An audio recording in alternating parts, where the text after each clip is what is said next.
Hello, welcome to the Daily Record Celtic podcast, brought to you in association with NordVPN, our chums.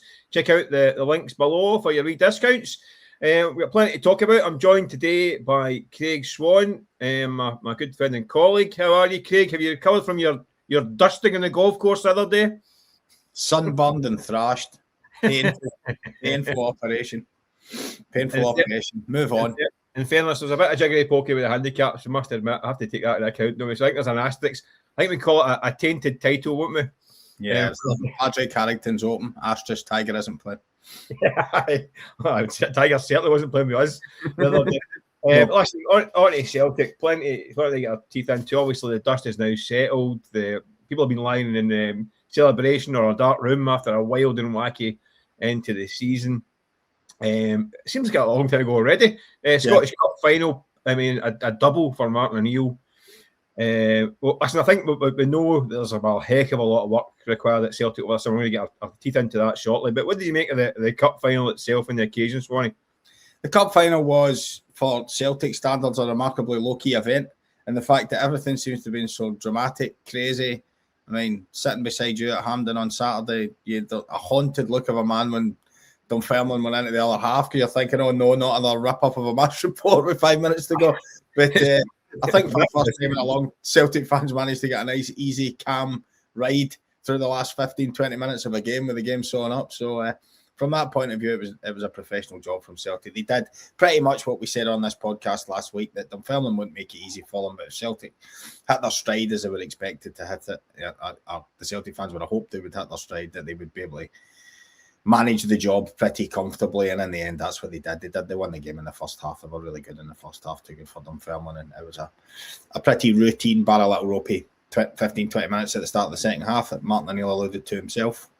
Might have been interesting if Dunfermline scored, given what had happened in the semi-final against St Mirren when Celtic were 2 up in a similar situation. But Iheanacho managed to put the game to bed. So, yep, comfortable afternoon, job done, and an incredible end in terms of silverware to the season for Celtic, given where they were mid-March.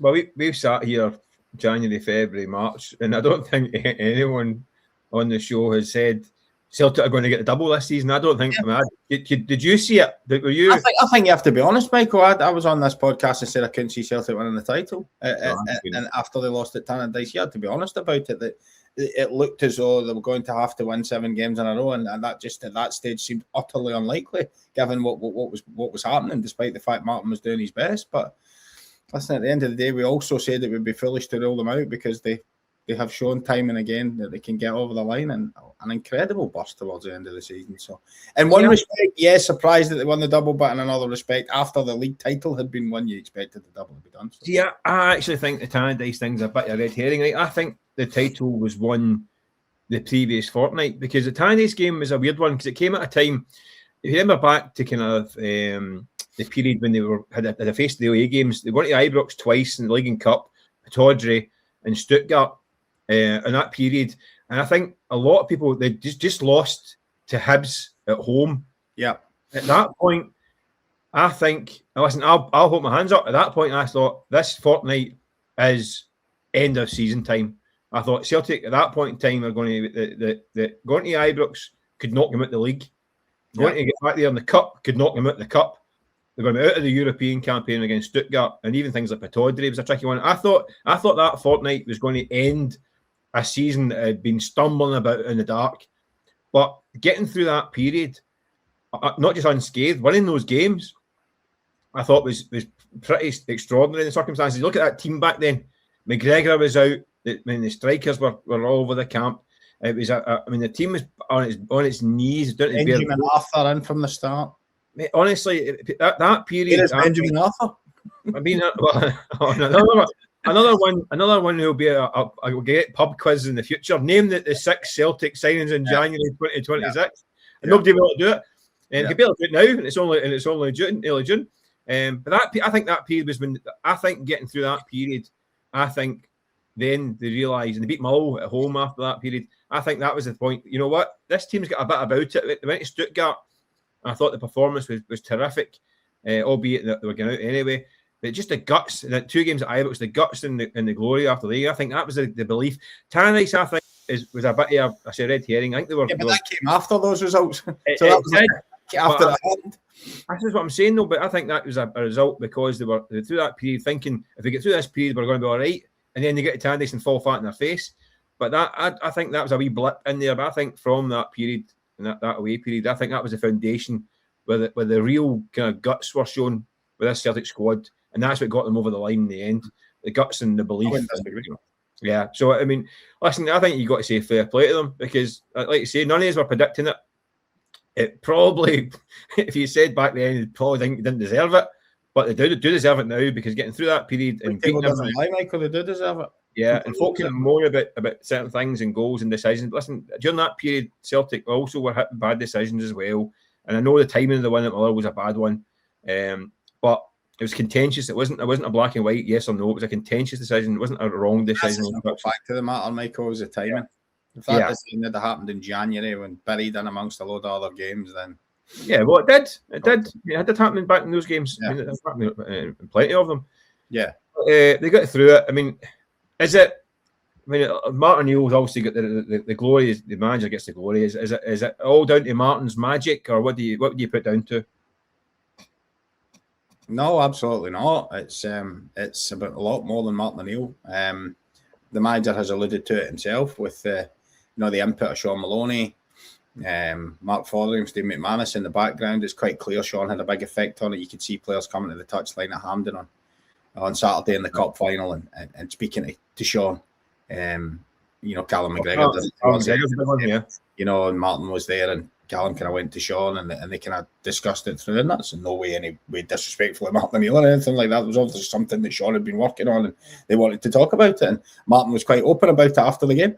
He said this, and he has been in the build up to the game as well, that the coaching staff had been doing a lot of things that even he was like, not sure about this, but he was prepared to go with it. So, and listen, we talked about it on this podcast recently that as much as Martin O'Neill and Shaun Maloney were massive in the coaching and management side of things, Callum McGregor was the other manager in there as well. I think that's been obvious to everyone for the last 6 or 7 weeks of the season, and I think we saw the results of that in the way that Celtic ended up with the 2 trophies, a Herculean effort from him. So, yep, Martin O'Neill, the figurehead in front of everything, has done a terrific job in terms of.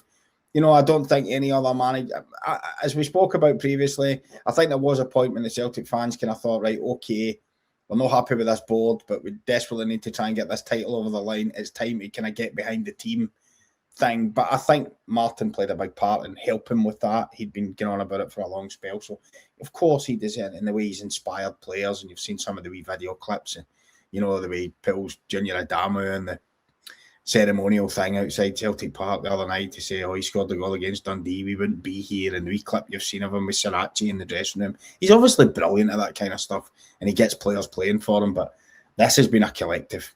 This has been Maloney, McGregor, O'Neill, everyone. This has been a collective. Gavin Strachan.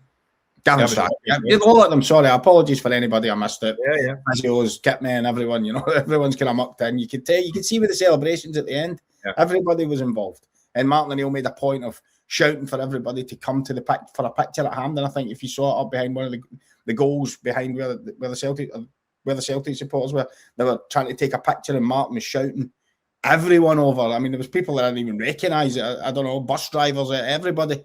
There was this whole picture of about 1 million folk. The usual backroom teams for football clubs now, which are need about 3 coaches on their own. But we saw them all. So yeah, a massive collective effort. He's great. You don't think Martin? He's what he's great at with players is he brings down the Billy Big Times down a peg or two, and he builds up the guys who maybe need it. I think and that creates a great team balance. I think you see it all the time. When he doesn't now. He talks when he's on his kind of guest speaking tour and all that stuff. Who's he slagging off? He slags off Sutty, Harts, and Petrov. The guys who he loved to bits and he relied on.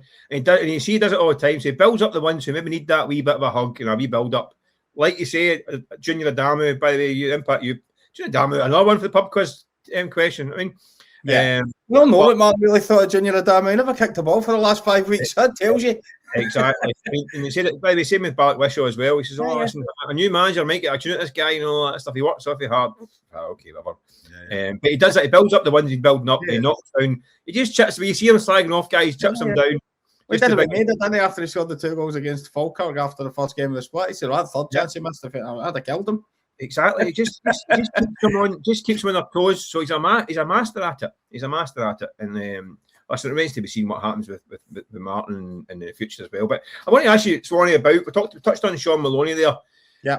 Obviously, our colleague chum Scott Burns, the wee story earlier in the week about he's been spoken to about I think the sporting director always mentioned. I think head of football operations might be another title. I think the title might not be quite set in stone. I don't think Celtic are going to go down the model of having a director of football. I don't think. And listen, listen, things can change. In the past, I know that Dermot Desmond hasn't been keen on that kind of role, having somebody in that position. It's not a model he particularly fancied. So that would be departure. But the head of operations was the one that Paul Tilesdale had. That's an overarching role that takes in an academy as well as looking after the football department. But Shaun Maloney's name has been chucked into the frame for that one. What do you think? Do you think that's a role that would suit Maloney, or do you think he'd be lost to the training ground? It's an interesting one. Yeah, it's an interesting one. I think that final sentence that you said there and what we've just spoken about in the last 5 minutes muddies those waters slightly. Clearly, Shaun was in there with the pathway and that kind of stuff before, the return of Martin O'Neill and joining him. You would have thought maybe a year ago that would have been a perfect job for Shaun. He's got great knowledge of the game. He's been involved with some high-profile players. He knows the workings of Celtic. He would have struck you as being the ideal guy for that, and probably still is. But clearly, what he's been doing on the grass over the 2 spells of Martin O'Neill has been hugely influential. Clearly, it's been influential. Now, that does beg a question. There's so many pieces of the jigsaw that have to fall into place, Michael.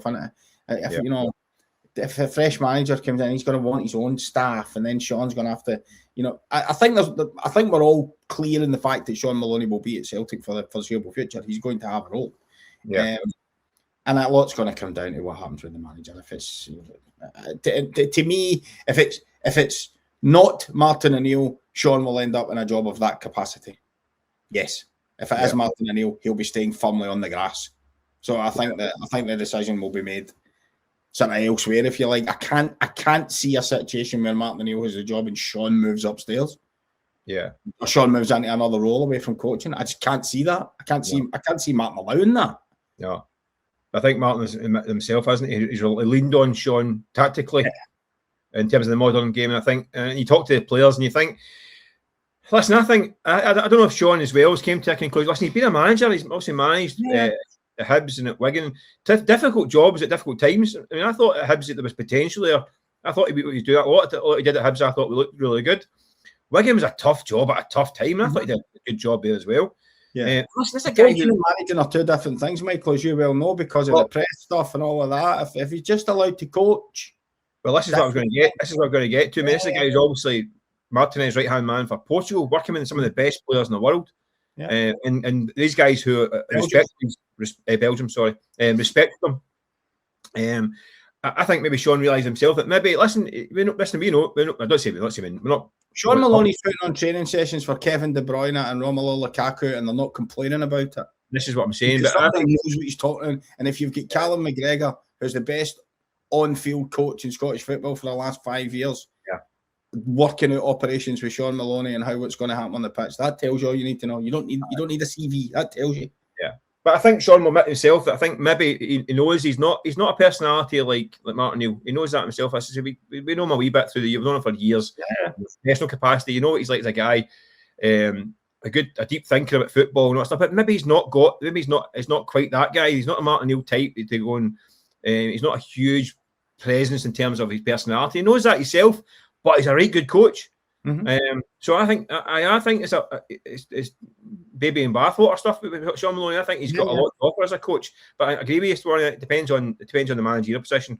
I mean, I'm saying that, but I could be miles wrong because you had a situation where John Kennedy went through that system. Well, this is what I'm just going to think. Celtic thought it was good enough to keep John Kennedy, and Ange Postecoglou came in and thought it was very important to keep John Kennedy, and and John stayed through the coaches and he was almost the kind of glue that kept the connection between the players that they had and the new manager. And he was really, and John became absolutely brilliant at that. And John was highly revered in terms of his coaching as well. So maybe I'm wrong. Maybe I'm wrong. Maybe a new manager would come in and go, do you know what? I'm keeping this guy, especially if the new manager, unlike Wilfried Nancy, has the common sense to sit down with Martin O'Neill for 2 or 3 hours or 2 or 3 days and talk to him about what's actually happening.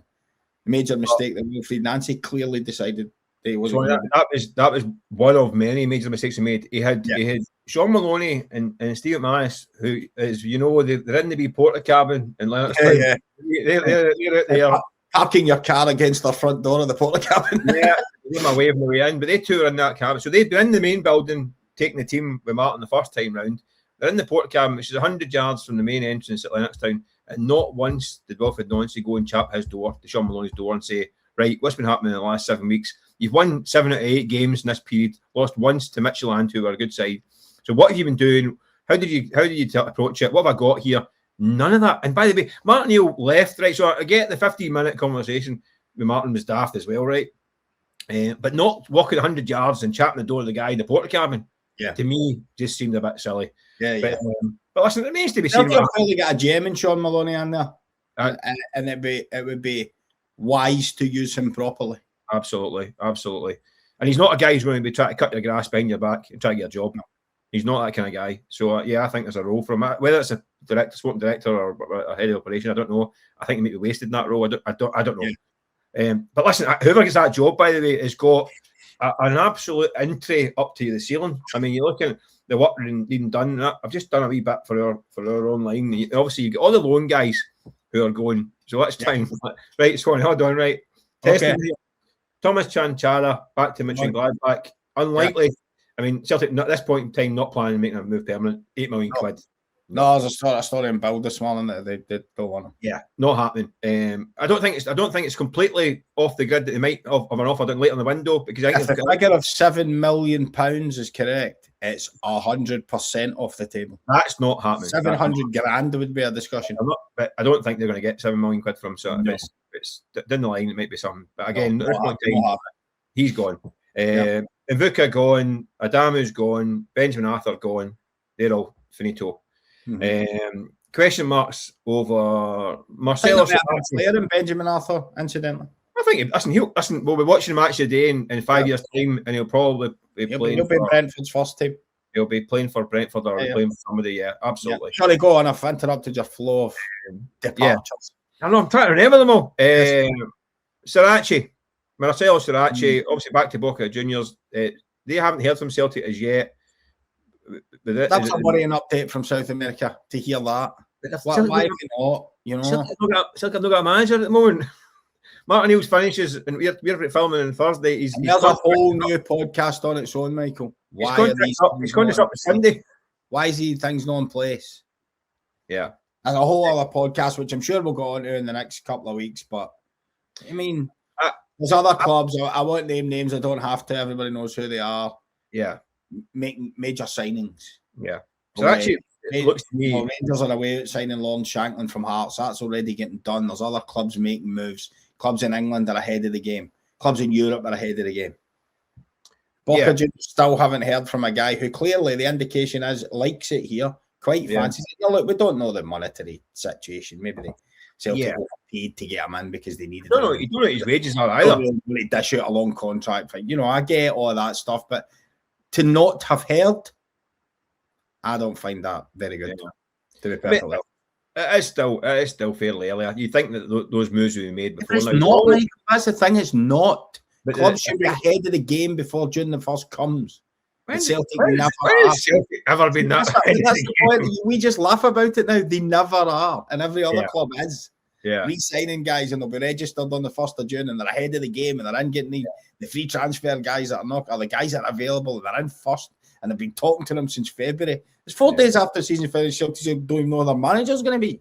Yeah, well, that's well, at this point in time, they're looking for a manager, a head of sport operations, a chief recruitment guy, and a chairman.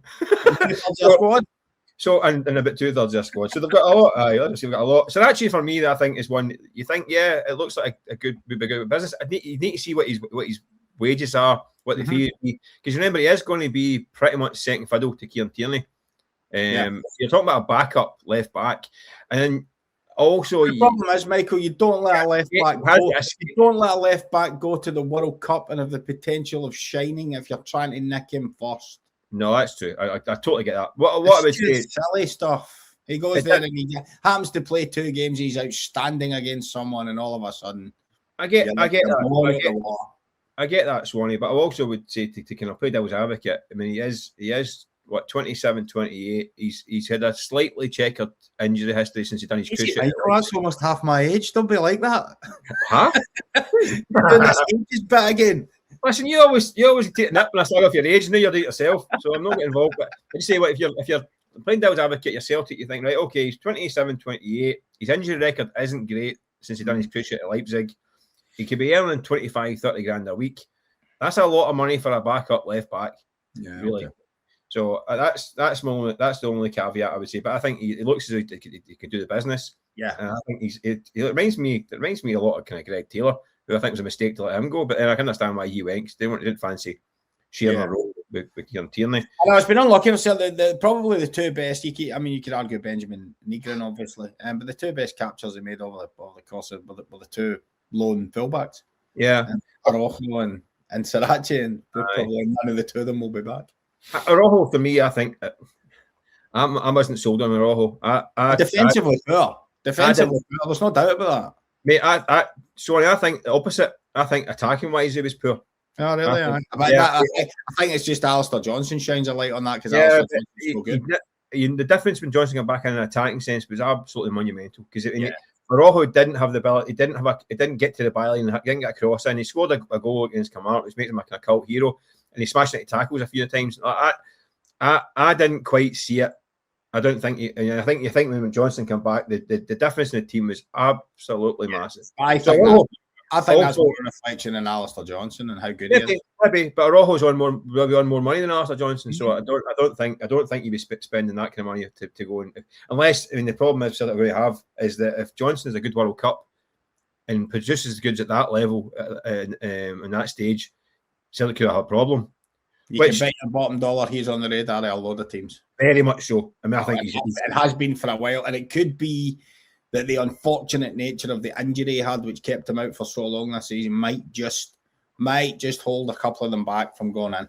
Yeah, Celtic might get another year of him, but I'd be surprised if there isn't some really chunky bids on the table for Alistair Johnson. That leads us neatly into our next little segment, because obviously a couple of pros here, segueing all over the shop. The sales, because we're talking about the guys who are the natural wastage, I think it'd be called in business, in terms of guys leaving. But there's going to be some interest in certain players, and I think there'll be some certain players going. Johnson would be the nightmare scenario, I think, for Celtic losing Johnson. But you're going to command a massive fee for him. But that would be the nightmare scenario, losing Alistair Johnson at this stage. However, we're looking at guys like Dyson Maeda, Arnie Engels, Rio Hatate. Are they 3 all going to be sold this summer, Swanee? I think 2 for sure. I think Hatate and Dyson Maeda have both. That's 4.5 years now. They've both served their time. Yeah. I would argue a year over, when they both should have had the opportunity to leave, because 3.5 was enough time. 4.5 years too long for a player in the back. Listen, you came out with a great phrase to me a couple of years ago, Michael. I've always remembered that. You said if they're there for that length of time, that's a feeling of you're either a poor player or Celtic have let you down. Yes. One of the 2. And none of the 2 of them are poor players. So they've been let down by the system. And we all know why Celtic were such a shambles last summer that they couldn't get a replacement for Kyogo, never mind anybody else, and Dyson Maeda couldn't go. We know the story. There's no point in going over it again. I think those 2 are both definites. I think the fact that Nottingham Forest were willing to put £25 million on the table for Arne Engels in January tells you that those people want him.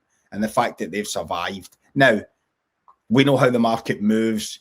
Fresh people that weren't available in January may be available now at different prices. So it doesn't automatically mean, Nottingham Forest will come back in for Arne Engels because they wanted to be January. It doesn't mean that. They might move on to other targets.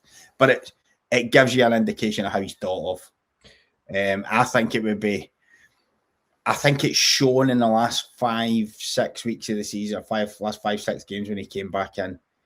He's a much better player than people give him credit for, Engels. I know he has his moments, and I know there's days when Celtic fans have been critical in games against Rangers and big games where they've said it's kind of passed him by and he's not done enough. And I get that. But you feel as though he's growing into it, and I feel as though beside Callum McGregor, Callum obviously needs legs in there now. We've talked about it. Mm-hmm. I think him and Engels really have to be a platform for Celtic to start the next season. Certainly wouldn't you wouldn't want Celtic for their sake to lose all three of them. So I think two of them will definitely go. But money talks, and if Arnie Engels again decides I would like to go, I would like to explore the opportunity. Celtic have had their fingers burned enough by keeping players who want to go. You can't do that. You've got to let them go if you get the right fee. It goes back to what I said years ago. You quoted me there. If Engels has done 2 seasons, if 25 million gets on the table, he's got to go. That is the system working. That's the system. You bring him in for 11, you double your money. He wins you 4 trophies, and he plays in the Champions League. That's exactly what you're selling. That's the model. That's the ideal. And you go and recruit somebody else. Mm-hmm. But I mean, you're looking at. I mean, listen. I'm doing a wee bit, and I'm talking numbers. So I want to try and work out what is going to command for these guys. So we'll say Engels, Maeda, Hatate, and I'm fascinated by what Maeda was going to get. I'm fascinated by what Celtic might get for Maeda. Give me a number. He was last year. We know his age. We know he's only got a year, Michael. He's done his last year, I think. Yeah. Yeah. But give me a number for him. What would you be looking for Dyson Maeda? Bear in mind he's got a World Cup as well. Yeah. 15. See, I think 15 isn't unrealistic either. That's what I'm glad you said that. That's what I put in my piece. Yeah. I just think because of the way he ended the season. I suspect though, because of what happened last year and his willingness to go, it might mean that Celtic have to accept 10. Because every club in the world knows he wants to go. Mm-hmm. And what you don't do as a selling club usually is say, yeah, you can go, mate.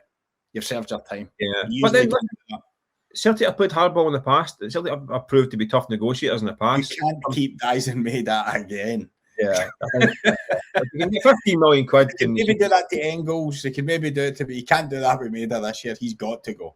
So are they getting 25 for Engels in current market in England? I think he's absolutely tailor-made for English game. Tailor-made. No, I'd say 15 to 20 they could hope for there. I would say. I often feel in January people panic and overspend. There's another 6 months off his less on his contract. 22-year-old Arnie Engels, I think 25 million is right in English market. No, but listen, Celtic have commanded some amazing fees for players. It wouldn't shock me if they got that. But we also know that the Forest Scouts hasn't just been turned up on his own and discovered this guy. Of course not. So he's in the same bracket as several other English clubs. He'll go to a kind of bottom half English Premier League team for 25 million. I suppose a Belgian international, so yeah, 25. Yeah, good age, good profile, physique. I mean, I think 25 million. Yeah, I'll take that back. I think you might be right there, Michael. 25 mil. Rio Hatate. Before we get to his value, Swanee, I want to ask you the question: has Rio Hatate fulfilled his Celtic potential? No. On what he could have been. I think Rio Hatate. Knowing what he could have been, but for £1.4 million over 4.5 years, what he's won, some of the performances in the Champions League. I mean, people forget.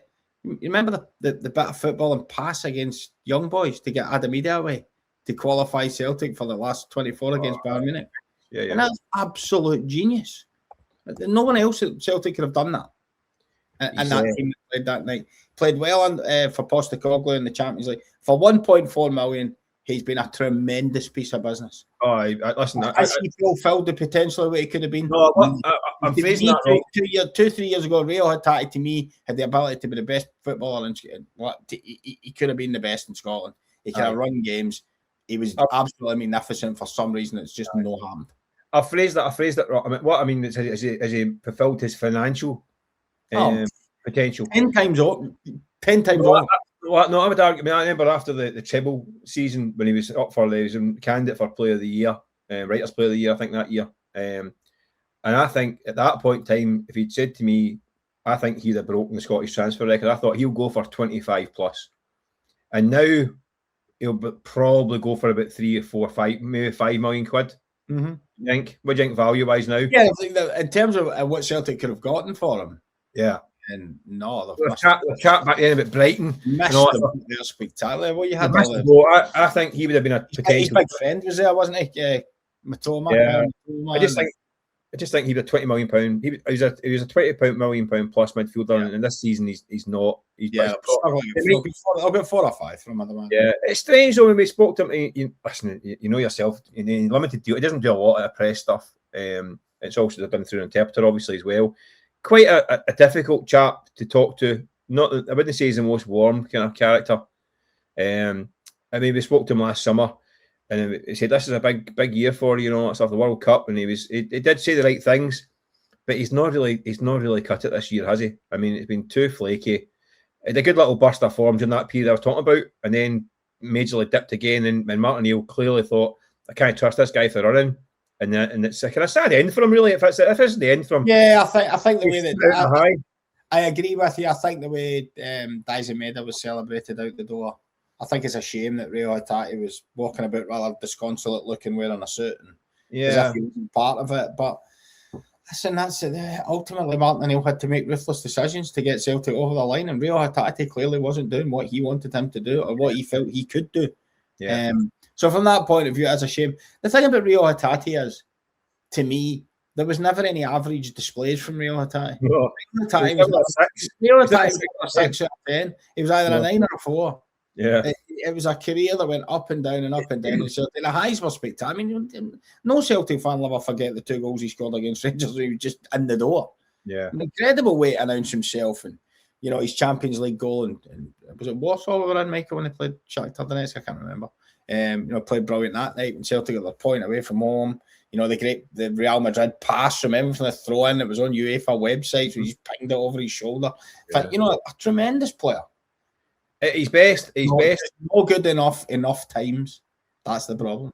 Weirdly, what makes him such a good player, it also makes him a frustrating player, because everything he does is a lot of his best stuff is off the cuff. Yeah, and it's a beat. It's like a beat too early or a beat late, and it means that the defenders and midfielders who are trying to anticipate him, they can't, because he's not quite what you expect at times. He plays a ball earlier than you think he's going to play it, or delays it.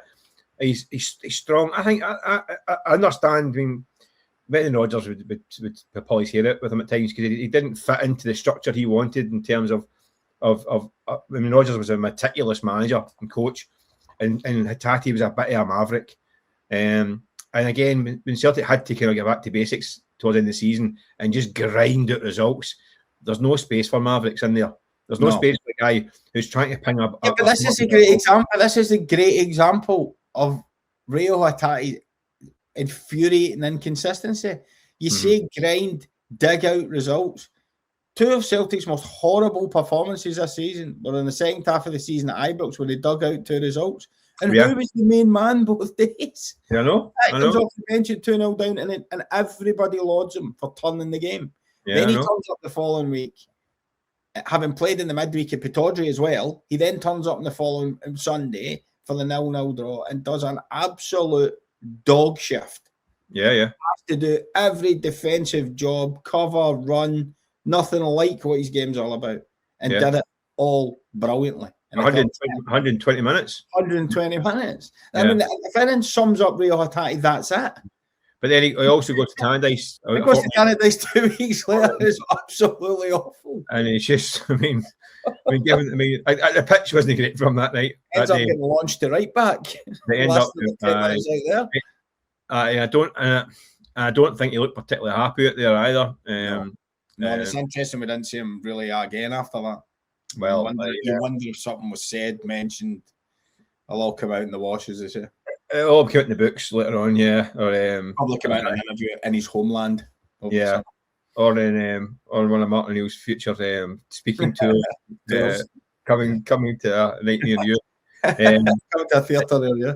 Yeah. But listen, in terms of I'll push for time here, but in terms of future players as well, we're looking at there's a couple of guys. Another decision to make for whoever's in charge. Iheanacho and Oxlade-Chamberlain both got options of extra years in their contracts. They're both waiting to find out if City will hit the button. Excuse me. What do? Do they keep these players around? I don't think you keep Oxlade-Chamberlain. No? No, I don't think You don't think that pre-season he can offer something? Don't think so. No. Yeah. To be perfectly honest, I think Celtic have to be looking beyond that. Didn't see enough. Take your point. Would hardly played any football when he came in. Maybe a pre-season could do him of some benefit, but not sure I've seen enough. Iheanacho, fascinating. 6 weeks ago couldn't possibly have contemplated this guy getting a contract extension. And it's the same scenario for him, Michael. I kind of wonder if a pre-season... Iheanacho's not old. There's this myth that Iheanacho's like this 35, 36-year-old striker. He's not. He's still in his 20s. He's not 29. And you wonder if he were a proper pre-season. The thing about Iheanacho is I kind of find that in a proper functioning Celtic team that is dominating teams and his team's hemmed in tight spaces in their own half, Iheanacho could be a really effective cameo player. Doing what he's done. I think he's worth another year just to come off benches and win games for you. Yeah. I think he's worth for that alone if they can get him his fitness up. I mean, obviously, the monetary situation would have to be right for the club. You couldn't be paying a large sum of money for somebody, you're asking, you're only playing here and there. But maybe we've been unfair on Iheanacho. Maybe we're a full pre-season, you get a chance to get in. But he's not going to be that same. When we saw the case at Hampden when he gets played through 1-1 from any team's own half, and he as well sending me in that run, Michael. That was no happening. So you know what you're getting.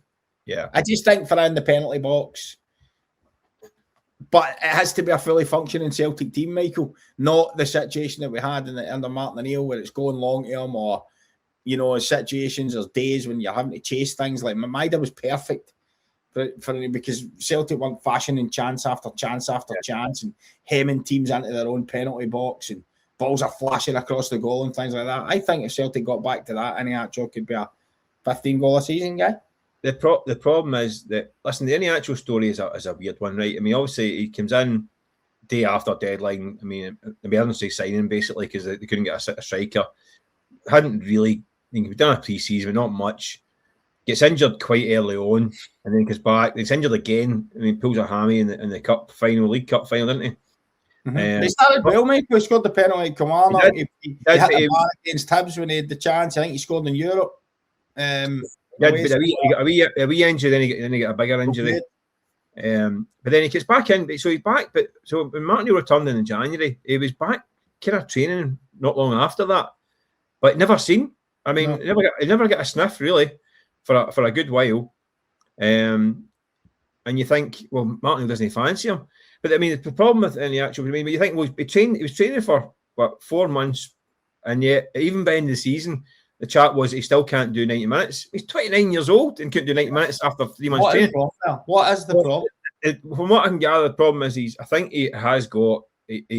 either incredibly worried or he's got his hamstrings and a few muscles could go any minute. So I don't think he trains flat out. So he can't get up. He can't go and do like the pre-season, mini pre-season. Like sometimes you come back to a long-term injury, or you can do 2 or 3 weeks in training, build yourself back up to get back in again. Like Arthur Johnson's done. Like Arthur Johnson, even though he's injured, could do other stuff. Where I don't think Iheanacho could.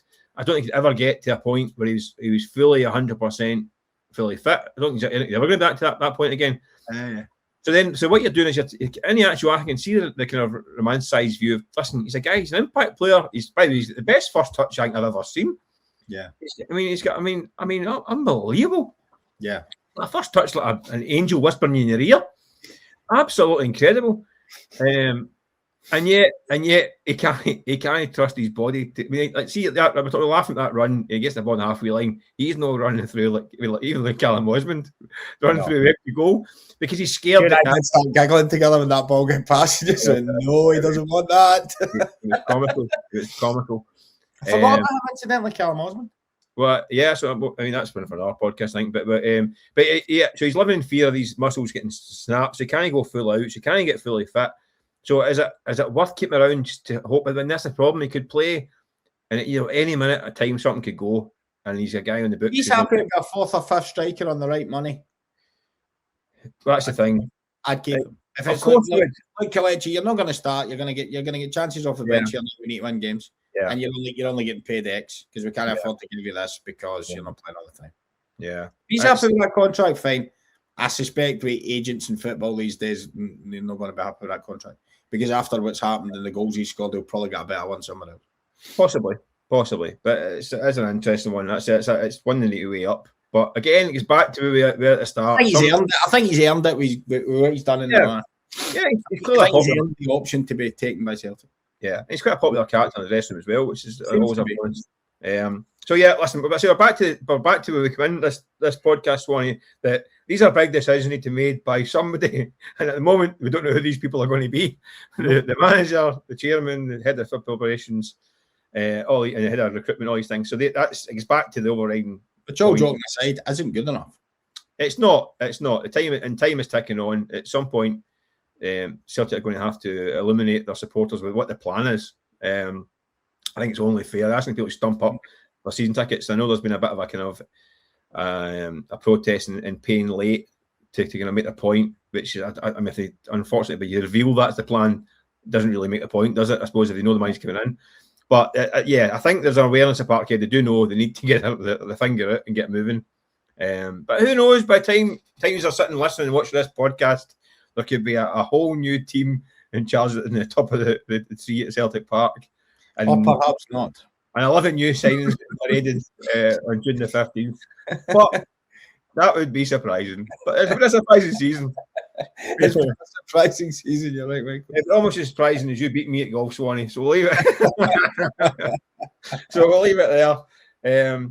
Thank you again, everyone, for watching, listening, and your comments. Don't forget to check your NordVPN links below in the description box for your discounts for all your internet security needs. But we'll catch you again soon. Thanks a lot. Thank you.